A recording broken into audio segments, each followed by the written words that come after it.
Thank you, Mr. Chair. Thank you, Mr. Chair, and I want to lend my voice in congratulating Dr. Lewis on his retirement. Minister, are you aware of government-funded so-called safe supply pills ending up in the hands of gangs? I'm aware that the RCMP is actively involved in seizures across the country.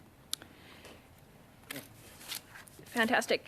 So you've said in this committee, you've said on Twitter that you're not concerned about the diversion because it's not widespread. So can you define to us what exactly widespread is?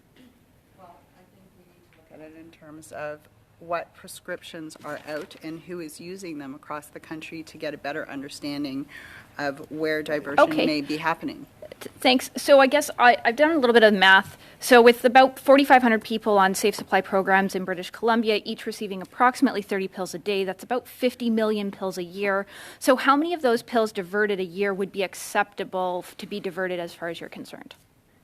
To make it widespread enough? As I said, well, let's look at some other numbers. There are approximately 115,000 people in BC with opioid use disorder, and 86% of hydromorphine pills distributed around the country are actually to cancer patients and those who suffer with arthritis. Minister, these pills are being diverted into the hands of gangs who are profiting off the death of Canadians.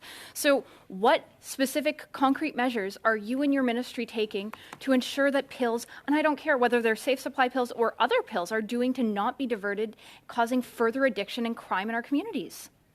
So as the RCMP Commissioner, John Brewer, said, there's currently no evidence to support a widespread diversion of safe supply drugs, but about 14% of the total number of hydromorphone pills that are prescribed around the country are going to safer supply. Okay, so it sounds like doublespeak to me, because we have Prince George RCMP. No, they're actually the data and the numbers. It's not doublespeak. The Prince George RCMP have stated that they've found hydromorphone that was from safe supply programs in a recent drug bust. So the BC top police, probably from political interference, was told to downplay it and say that there isn't widespread diversion happening. But if it's happening in Prince George, it's happening on Vancouver Island, it's happening in communities all across Canada that have these so-called safe supply programs. So what specific actions are you taking with your SUAP grants to ensure that no diversion is happening from these programs?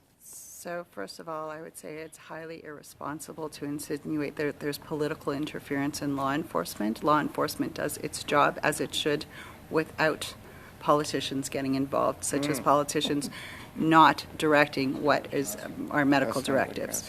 But as Jen Sachs answered earlier, in the steps that are being taken on the federal level for our projects, we've enhanced protocols for patient screening, efforts to better match drugs to patient tolerance. We've put in risk-based protocols to assess patient eligibility on take-home dosing. We have patient monitoring protocols in place.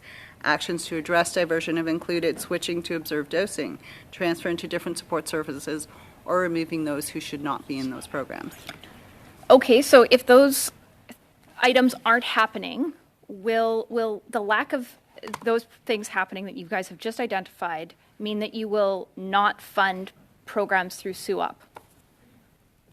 That is correct.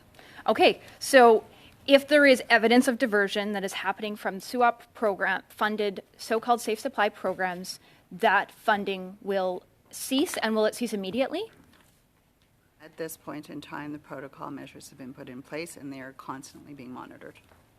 So how soon after diversion is found to be happening from those exact safe supply programs that your government is funding, will your government act to cut off that fund? I'll refer to Jen Sachs. At this point in time, what we are doing is working with all the projects to ensure that they are putting in those robust set of safeguards and measures. And we will be there will be regular reporting. We have open line of communication with the projects, with law enforcement, all of these. And so we will be regularly monitoring and then making adjustments as needed. I think it's really sad for Canadians that the government refuses to give an answer as to what they would do and how quickly they would act if they found that something absolutely illegal was happening, to actually act to cut off funding to save the lives of Canadians. I think it's absolutely shameful that they're allowing gangs to profit off the death of Canadians that they are funding. Care to take a few minutes to respond to that, or shall we move on?